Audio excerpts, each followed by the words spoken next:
Bapak-bapak, ibu-ibu, jamaah Masjid Al-Ikhlas yang sama-sama mengharapkan dari Allah SWT.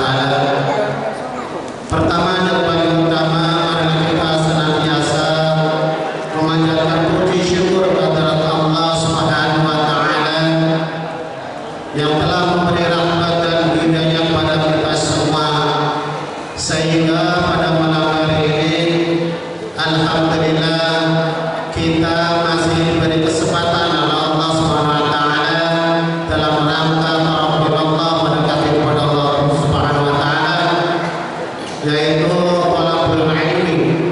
Mudah-mudahan langkah-langkah kita mendapat ridhonya Allah Subhanahu wa taala, dan mudah-mudahan di yaumil akhir nanti kita berjumpa di surganya Allah Subhanahu wa taala. Amin amin ya rabbal alamin.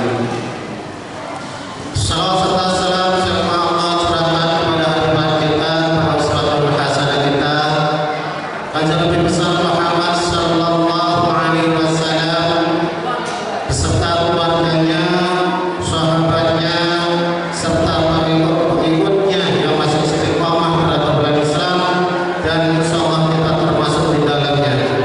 Dan mudah-mudahan di yaumul akhir nanti kita mendapatkan sababul usmani berarti Rasulullah sallallahu alaihi wasallam.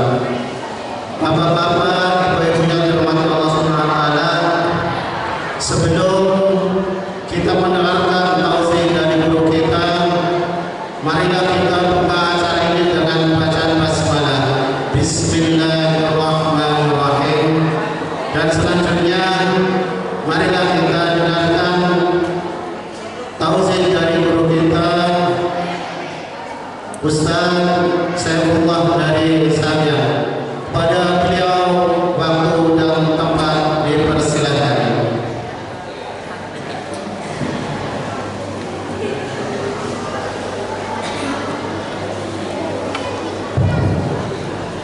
Assalamualaikum warahmatullahi wabarakatuh.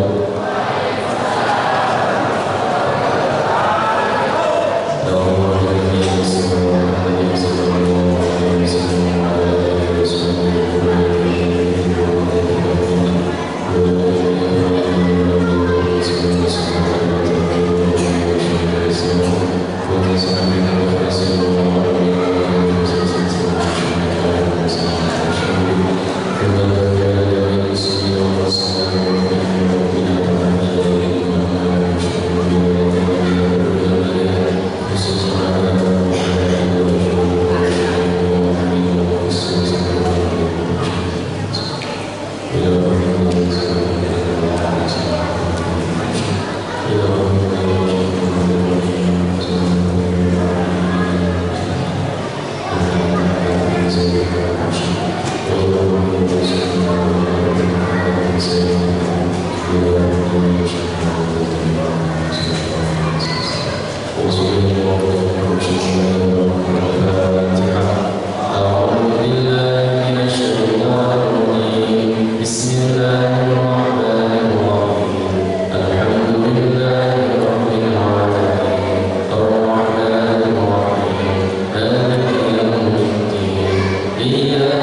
Hadirin sekalian, para bapak ibu jamaah Masjid Jami Al-Ikhlas, khususnya kepada para ustaz, para kiai, para sepuh-sepuh, tokoh masyarakat, ketua DKM beserta seluruh jajarannya yang saya hormati, saya muliakan.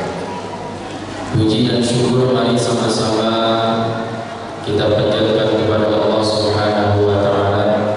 Alhamdulillah, hari ini kita masih diberikan nikmat sehat walafiat.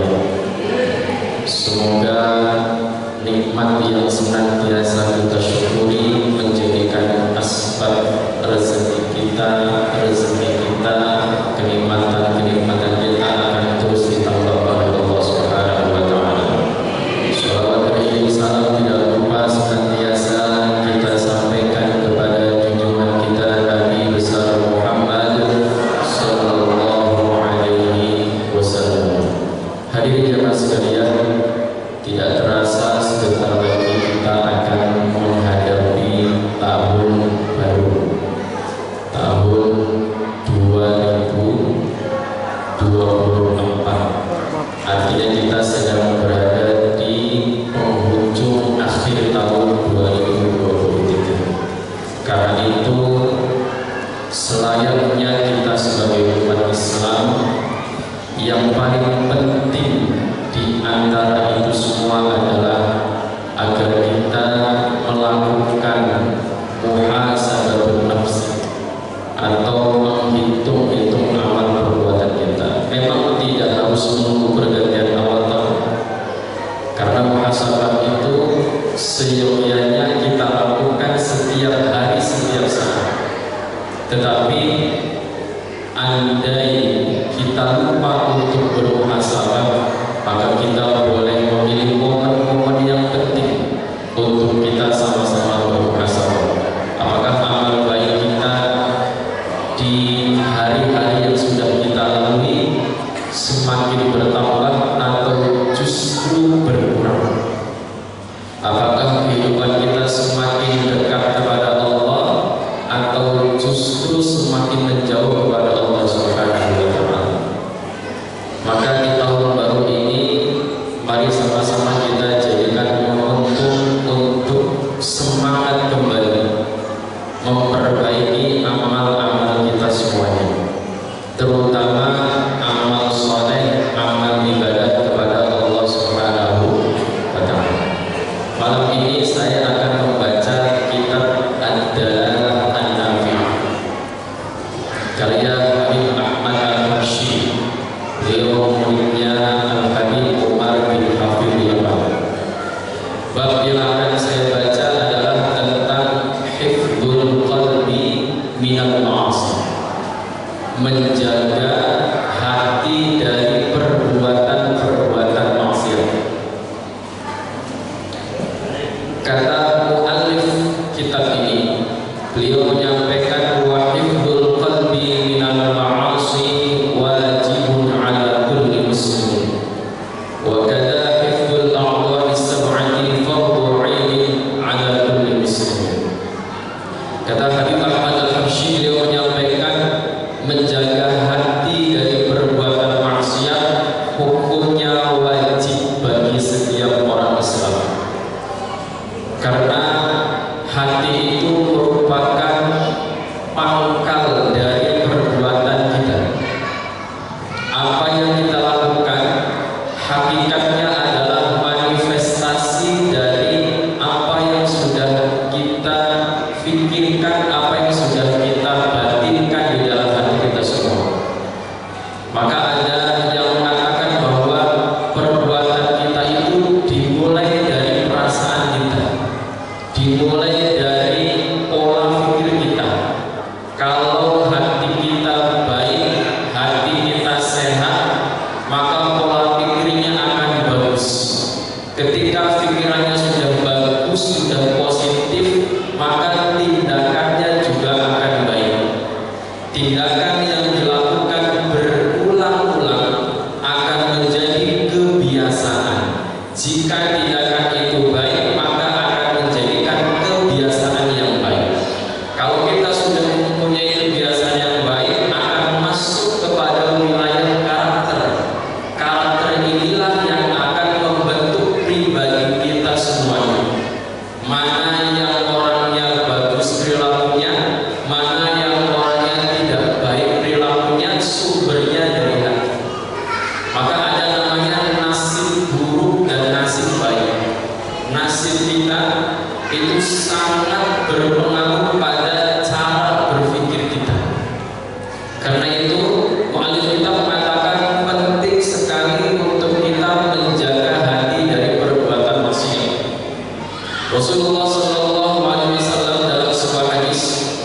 Kata beliau, ala inna fil jasad mudghah, idza salahat salahal jasad kullu, wa idza fasadat fasadal jasad kullu.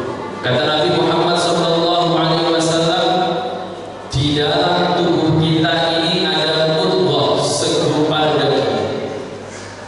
Jika mudghah itu bagus, jika segumpal daging itu bagus, maka seluruh anggota badan kita akan baik, sehat walafiat.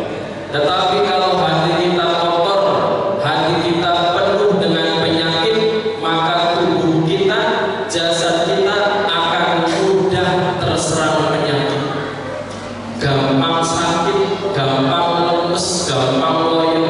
Karena hati rusak, jasad rusak. Itu siapa yang ngomong begitu? Kanjeng Nabi Muhammad sallallahu alaihi wasallam.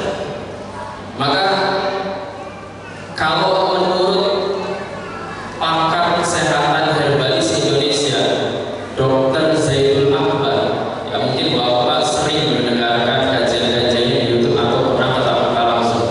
Kata beliau, di antara yang menyebabkan orang punya penyakit diabetes, ada di sini yang punya penyakit diabetes?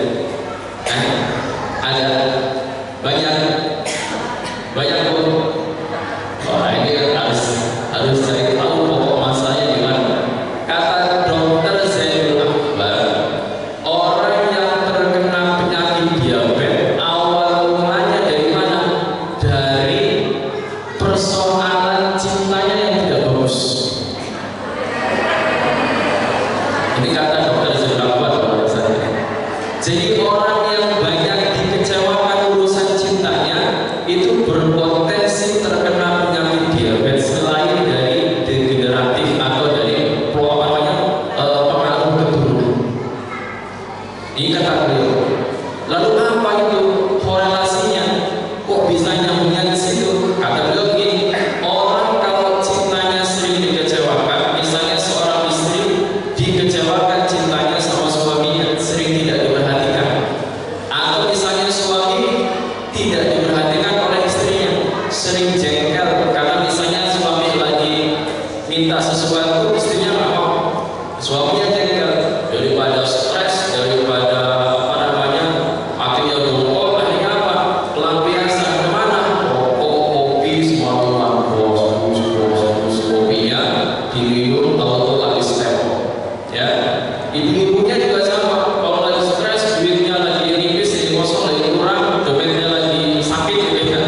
Stres, ya jadi temannya, pademan, ayo makan kicap, ya. Kalau lagi stres, kalau lagi marah, makan bakso yang biasanya sambalnya cuma 1 sendok, bisa ambil 5 sendok, 10 sendok. Kalau lagi stres, ya, lagi kacau pikiran, makan gak bakal kurang, sembarang kali, masuk semuanya. Akhirnya bulan numpuk. Orang stres sulit untuk tidur. Penyebab bulan naik itu karena diantaranya orang susah tidur tidak teratur. Misalnya harusnya tidur yang bagus itu sebelum jam 10, aku jam 10, dia tidur jam 1, jam 2. Nah, itu nanti menyebabkan gula darahnya naik. Dari mana dia tidak bisa tidurnya jam 1? Karena punya pikiran yang berat, mikirin sesuatu yang berat. Jadi antaranya tadi karena sering dikecewakan urusan cinta. Jadi Bapak Ibu kalau pengen sehat walafiat, diperhatikan soal cinta. Jangan sampai pasangan Bapak Ibu kena penyakit diabetes gara-gara kecewa soal cinta. Setuju? Setuju Bapak?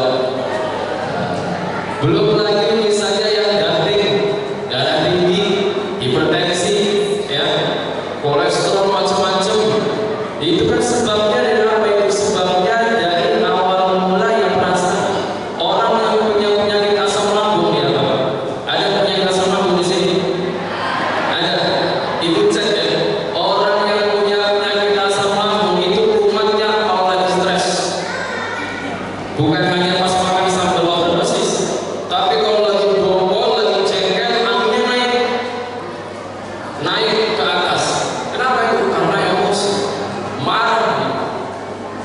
Dari apa itu kok penyakit asam lambung misalnya ketika marah? Karena tidak terkontrol emosinya, hatinya lagi sakit. Asam lambung dimulai dari mana itu? Dimulai dari orang marah dulunya ini. Kalau kata mulut pakar psikologi, ada orang punya dendam atau misalnya punya amarah, punya emosi, tapi tidak diungkapkan, tidak diluapkan, itu nanti akan merusak organ pencernaan. Lagi marah sama seseorang, jengkel sama seseorang, tapi itu rusak. Tidak diungkapkan. Mengungkapkan emosi itu tidak harus marah-marah kepada orangnya. Misalnya, kalau kita ingin mengungkapkan emosi, boleh di kamar lihat kaca. Bayangin di depan kaca itu berapa orang bikin jengkel kita, ngomel-ngomel bisa. Yang penting emosinya keluar, jangan dipendam. Kalau dipendam itu menyebabkan penyakit pencernaan rusak. Jadi betul apa kata Nabi Sallallahu Alaihi Wasallam, hati kalau hatinya sehat, insya Allah badannya sehat. Tapi kalau hatinya rusak, gampang penyakit.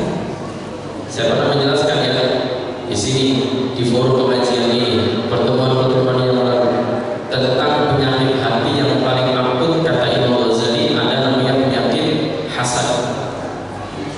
Orang yang gak senang melihat orang lain bahagia itu punya penyakit hasad. Cek orang model begini biasanya penyakitnya banyak. Cek sendiri ya. Ini orang yang model begini yang kalau ada orang dapat rezeki terus gak senang, biasanya penyakitnya banyak. Ya, ya penyakit minimal dia punya penyakit stres. Stres. Karena begitu melihat tetangganya dapat nikmat, dia panas. Ya, merasa tidak nyaman, tidak suka, dongkol, jengkel dan sebagainya. Nah, itu dari sini. Makanya ayo sama-sama kita berbaiki. Kita hindari hati kita dari perbuatan maksiat.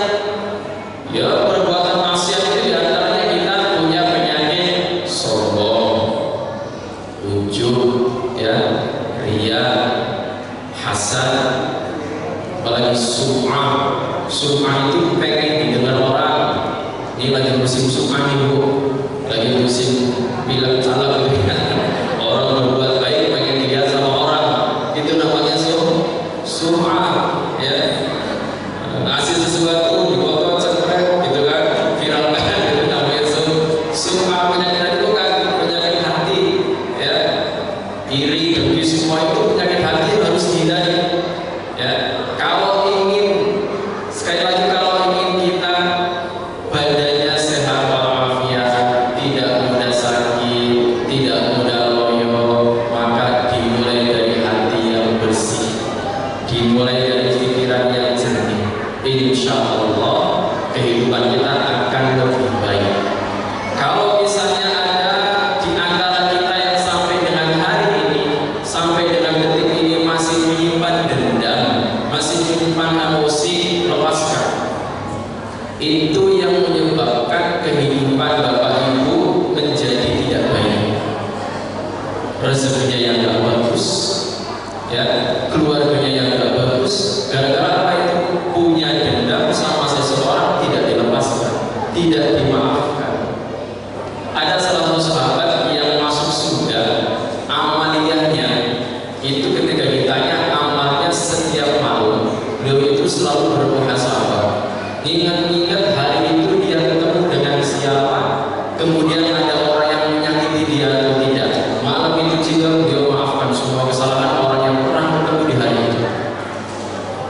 Maka itu kalau misalnya pengen masuk surga, di antara jalan masuk surga dan lakukan sebagaimana sahabat Nabi lakukan sebelum tidur, Bapak Ibu ingat-ingat siapa-siapa tadi yang berbuat zalim kepada saya, sudah menyakiti hati saya, maafkan.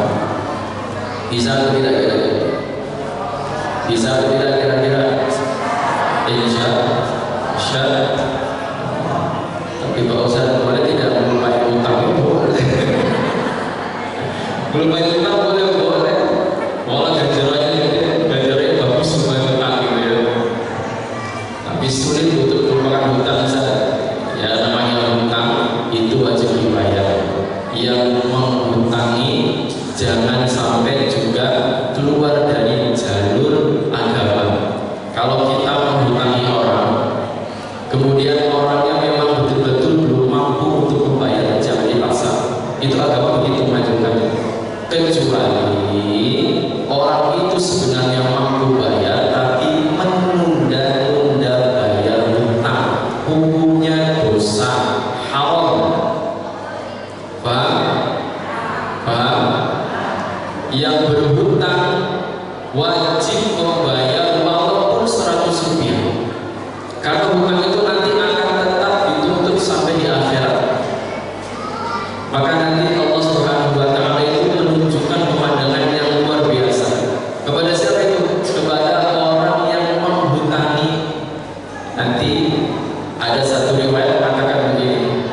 Kata Allah Subhanahu wa taala, surga ini untuk orang yang mau membelanjakannya. Siapa yang mau membelanjakannya? Dengan cara apa? Dengan cara kamu mengikhlaskan ridha dengan piutang saudara. Jadi kalau misalnya di akhirat Bapak Ibu ikhlas utangnya ridha, misalnya utangi tetangga, di akhirat ikhlasin, insya Allah dapat surga. Insya Allah. Jadi kira-kira kalau utangi mau diikhlasin atau tidak? 1000 jadi pelajaran. Kalau berutang ikhlas atau ya? Normal. Kalau berutang ikhlas, kalau 1000 ikhlas. Ya, yang normal saja namanya manusia gitu kan. Makanya yang berhutang ya harus sadar diri, karena hutang itu nanti akan dituntut di akhirat, harus segera bayar. Kalau sudah punya duitnya jangan mudah.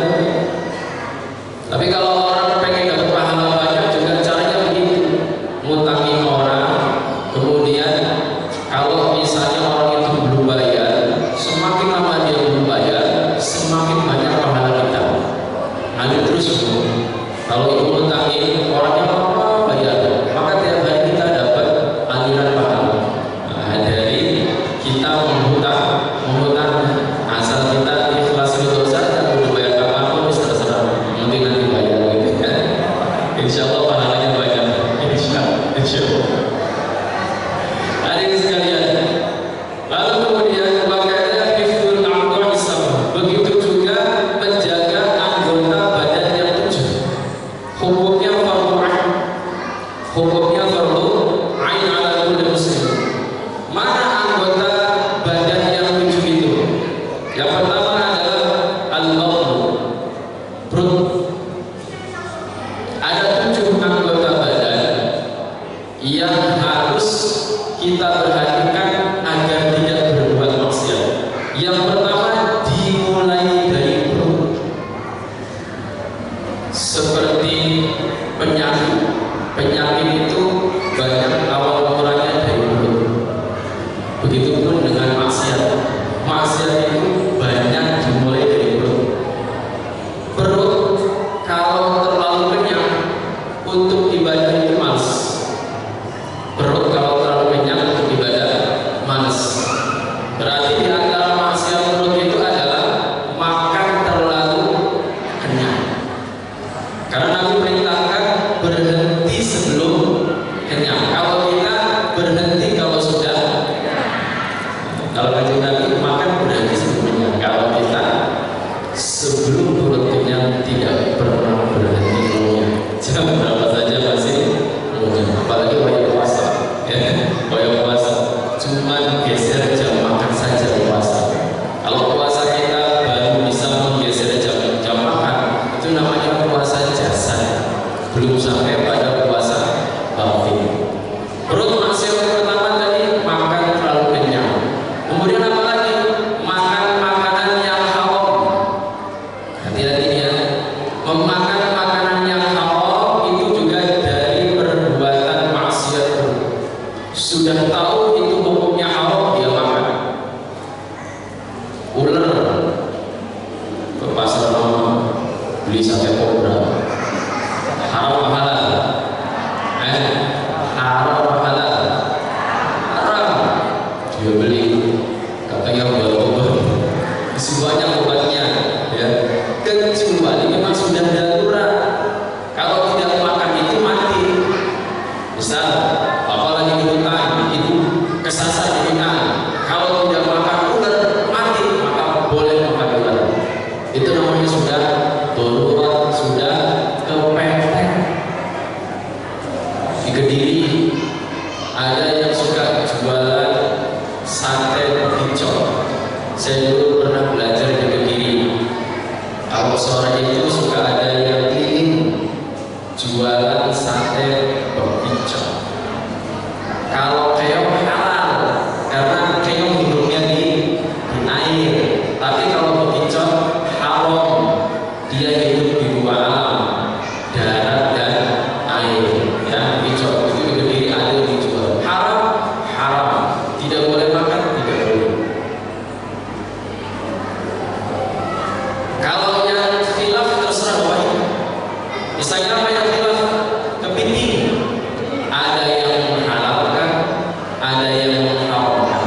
Serangga kambing itu dijadikan pewarna alami produk-produk makanan dan minuman. Dan di kita di Indonesia itu banyak sekali makanan minuman yang kita konsumsi, di antara bahan bakunya adalah serangga kambing. Pewarnanya serangga kambing. Bapak Ibu boleh cek nanti kalau misalnya belanja ke warung, misalnya minum susu kemasan, ya, atau minum misalnya makanan-makanan jeli-jelian, atau misalnya makan yang mengandung warna, ya, kue-kue gitu ya. Itu biasanya ingredientnya atau bahan bakunya di situ ada serangga kambing. Jus-jus yang kemasan-kemasan itu menggunakan pewarna dari serangga kambing.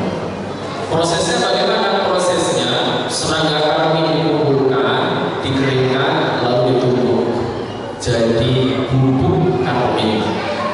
Itu menjadi pewarna yang paling banyak digunakan oleh produsen makanan termasuk di Indonesia.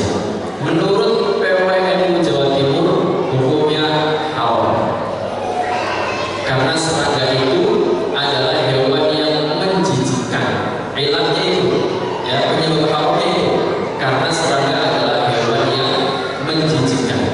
Tetapi menurut Majelis Ulama Indonesia, serangga kambing termasuk yang halal. Kenapa?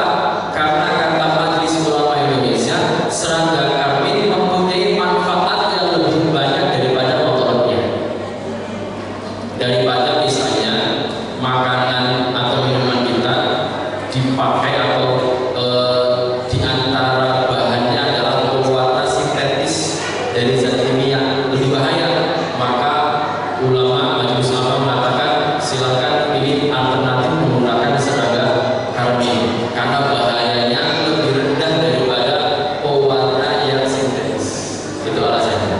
Jadi kalau misalnya ibu mau makan yang ada serangga kambing, ada bahan kambingnya, bubuk kambingnya, pilih pendapat Majelis Ulama Indonesia. Aman. Karena hampir semua makanan yang ada di toko-toko itu kita makan itu kebanyakan menggunakan pewarna kambing. Kalau saya nanti cek, beli susu kemasan baca, beli jus kemasan baca, itu ada kambing. Ya, nah itu perbedaan ulama itu menjadi rahmat, menjadi indah, menjadi baik untuk kita. Lalu apalagi maksiat perut yang berkaitan dengan fisik, modelnya kemana-mana, semua kemana-mana, model baik orang India. Ya, orang India kan modelnya kemana-mana. Ya, ini bukan hanya ibu, bapak-bapak juga. Ya, ini yang sering lalai itu justru bapak-bapak, karena menganggap busur kelihatannya itu biasa. Kadang-kadang pakai kaos modelnya kelihatan, jualan kemana-mana.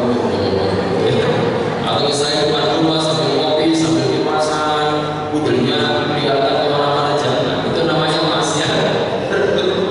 Karena auratnya laki-laki itu dari mulai lutut sampai dengan pusar, dijaga itu pusar jangan kemana-mana, ya tutupi. Makanya kalau sholat khususnya bapak-bapak yang suka pakai baju kancingan begini, kalau bisa pakai kaos dalam. Fungsinya apa? Biar menutupi pusar. Karena kalau misalnya ruku kok kelihatan busurnya dari sela-sela kancing, sholatnya batal. Karena auratnya terbuka.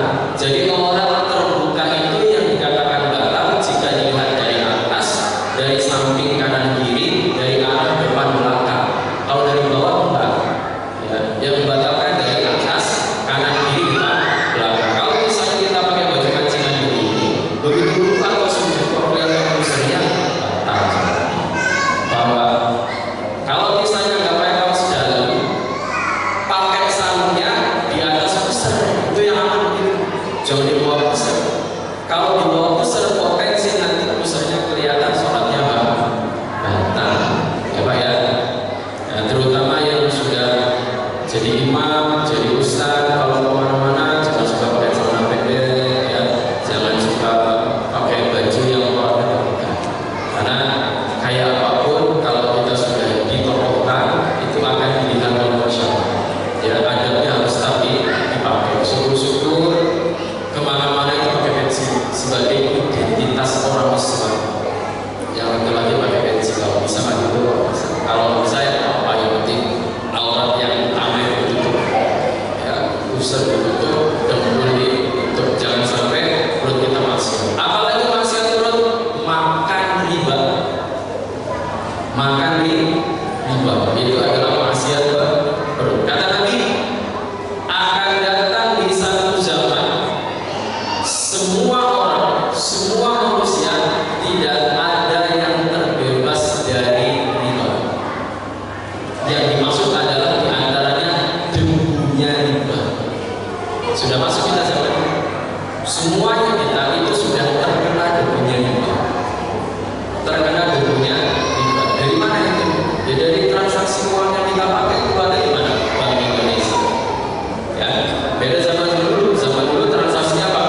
tentang bunga bank.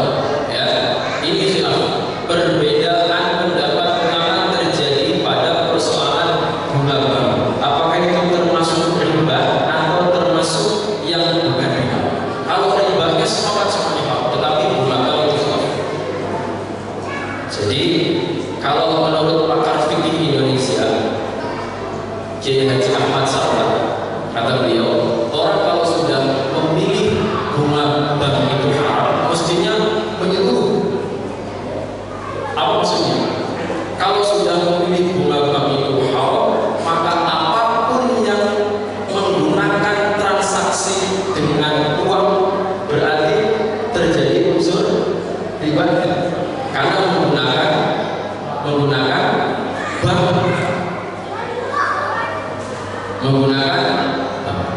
jadi bagaimana kesimpulannya? Kesimpulannya kita sepakat riba itu haram, tetapi tentang bunga kita hati-hati. Kalau memang ada indikasi transaksinya yang jelas-jelas bunga banknya itu kita misalnya itu haram, ya kita hindari jangan sampai makan bunga. Walaupun ada ulama yang membolehkan, tapi kita hindari. Kecuali kalau sudah pepet itu misalnya kita mesti bertransaksi dengan proses itu. Apalagi misalnya tentang kredit motor, kredit rumah dan sebagainya, kredit mobil. Ya, kalau kredit motor, rumah, mobil itu termasuk transaksi yang dibolehkan. Kenapa? Karena jelas hitungannya. Misalnya kalau cash bayarnya 25 juta, kalau kredit bayarnya totalnya jadi 35 juta, diangsur selama 5 tahun dengan angsuran berbolehnya sekian, jelas, maka hukumnya boleh.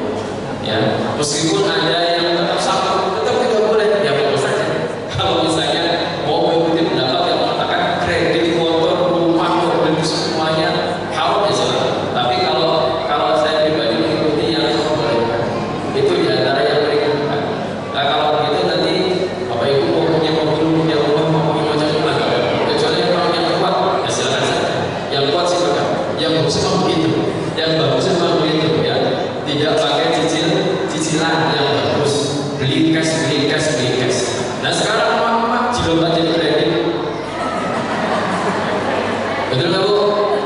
Habis di kredit. Saking banyaknya seragam.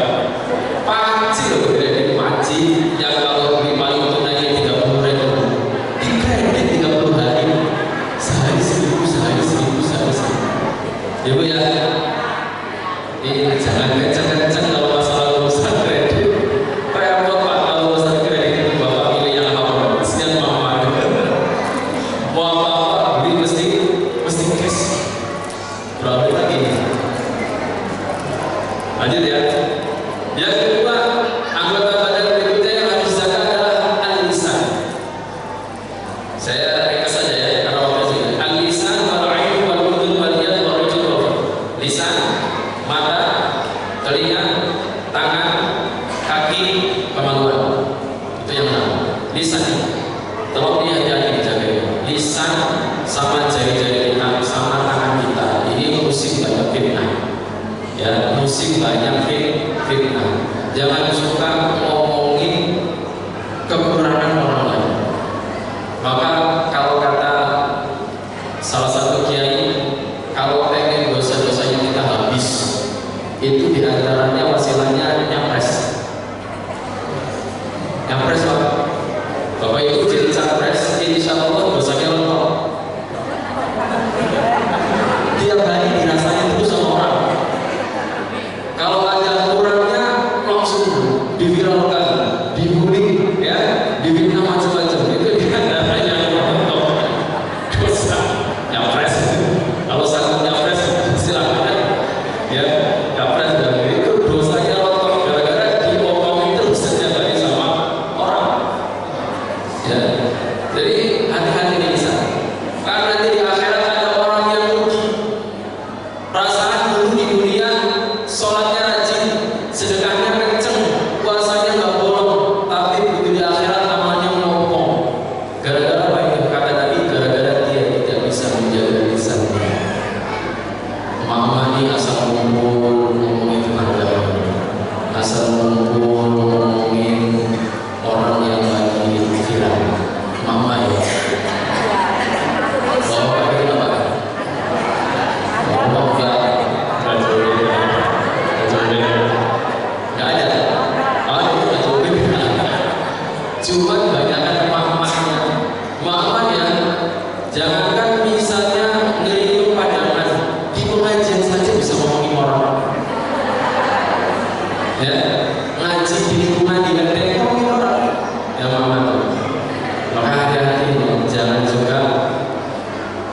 nangis. Makanya perempuan itu kalau nangis yang begitu mulutnya. Karena apa itu? Karena memang maksiat perempuan banyak dari mulut. Beda sama laki-laki. Kalau laki-laki kalau nangis yang begitu matanya. Kenapa? Karena laki-laki banyak maksiat dari mata, lihat yang bening-bening gitu. Ya.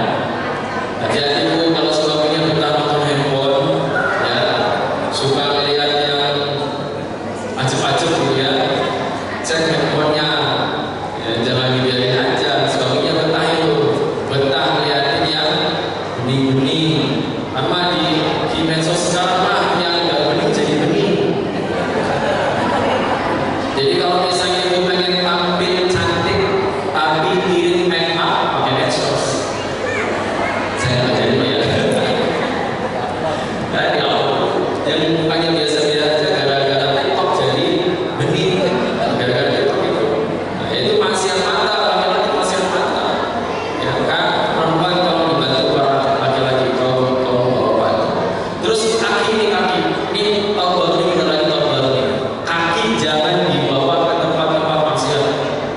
Biasanya tahun baru ini kata para ulama, bahkan kata Habib Mudin Al-Ghafurlah Habib Mudin Al-Musawwab, kata beliau maksiat terbesar di muka bumi ini adalah terjadi pada malam tahun baru. Itu maksiat terbesar di muka bumi terjadi malam tahun. Banyak orang yang kakinya tidak betah untuk duduk di rumah. Pengennya jualan-jualan, pengennya lihat kemana-mana, ya jualan-jualan sesuatu, apalagi misalnya petasan dan sebagainya, bakar-bakar dan sebagainya. Ini dijaga, kaki jangan sampai dibawa ke tempat-tempat maksiat nih. Ini hati-hati nih ya, tahun baru hati-hati. Kalau kakinya nggak betah, dia pakai rantai. Pas, biar kemana-mana ya. Bahkan kata Kiai Haji Maimun Zubair, Mbak Najib bilang nih, di malam hari raya kita jangan ikut-ikutan keluar rumah euforia tahun. Ada amalan yang perlu kita amalkan di malam tahun baru. Apa amalannya? Baca syahadat.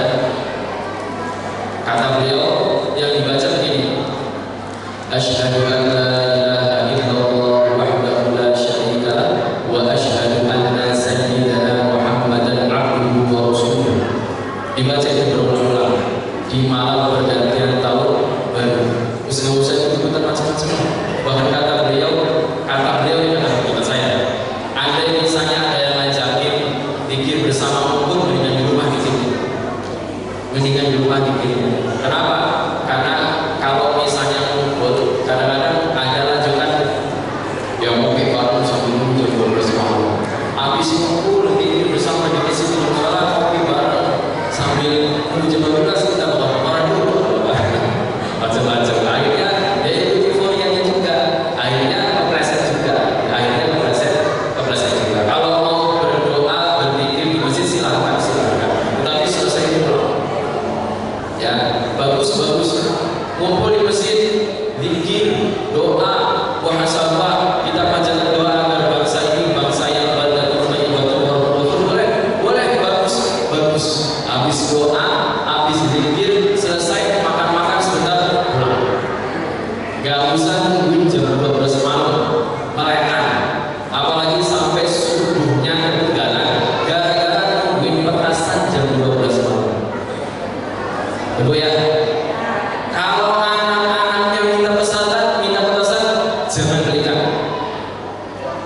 Misalnya anaknya mereka mau beli petasan, nggak boleh. Sekarang mumpung lagi ada momen yang bagus. Kalau ada anaknya minta petasan, bilang yang beli petasan itu Israel. Udah